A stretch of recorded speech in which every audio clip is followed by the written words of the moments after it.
Before we start this user-submitted story, I'd like to thank them for sending it in, and I'd also like to remind you guys that I'm actually going to be at ColossalCon East this weekend, so make sure to watch on my Instagram. I will be going live, and I would love to see you guys there. Thanks! This story is about my weeaboo ex-best friend, Kay.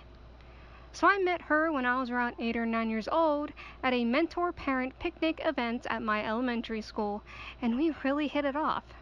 After that, we would often talk on the phone and talk about the shows and toys we liked. Sometimes she would come over and have playdates with me. She was one of the first people to have a very close relationship with me because I didn't have too many friends as a child, as I was often bullied. She was a lot of fun to hang out with, but things started to change when we became teenagers. When I was around 13 or 14, Kaya started showing traits of being a weeb, a wolfaboo and a foxaboo. She was obsessed with Naruto, Bleach, and yaoi as well, and she would often use typical broken Japanese inserted in her sentences in yas. She had a handmade Naruto headband with a ninja symbol on it and a foxtail that she wore as a part of a fox costume for one Halloween. She was also interested in making her own Neko-themed manga, but the designs of the characters looked rather sketchy, to put it lightly. One character was a fox girl that was drawn without a top and large boobs and everything showing. She also had her own fox, Neko, and wolf OCs. She was also heavy into heavy metal and believed in Shinigami. Not only that, but she was also from one of those abusive, dysfunctional households and had several mental disorders which she would take medications for.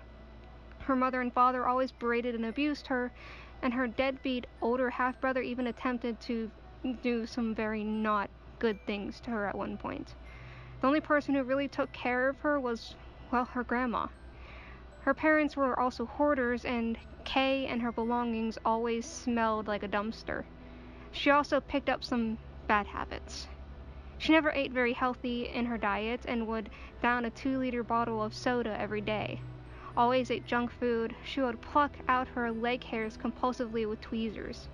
She also told me that she plucked some of the other hairs from her hairline and eyelashes too. She always wanted to sleep on the floor if she stayed over for the night, as her real bedroom at her parents' house was full of hoarded items and she never had a real bed. Her teeth were also horrible and she had blemishes all over.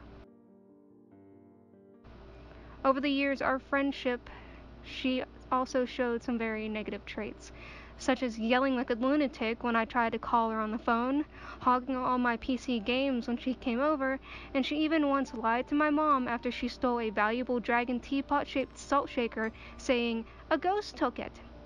She claims she could see ghosts around her house, which I now know was BS. So suffice to say, she was not a nice person and hurt me in a lot of ways.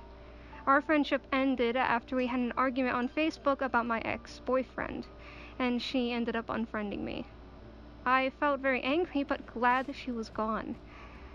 Fast forward to now, she recently added me on Skype, hoping that she could reconnect with friendship that we had before.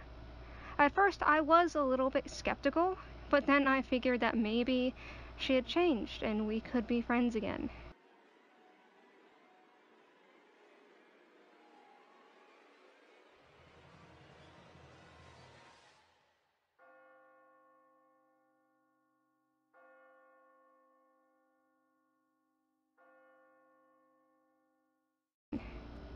Turns out, she changed in more bad ways than good.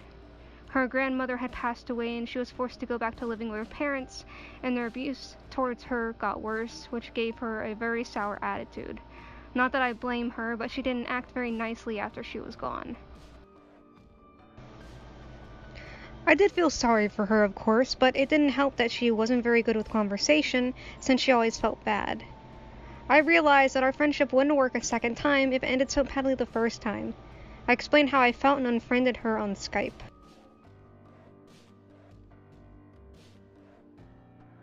A couple days later, she wrote a very long message and said some very nasty things about me, making me cry. After talking to my mom about it, she said to just leave it be and she can live out her life how she wants, and if she doesn't like it, that I've grown more as a person than she had, then Too bad for her.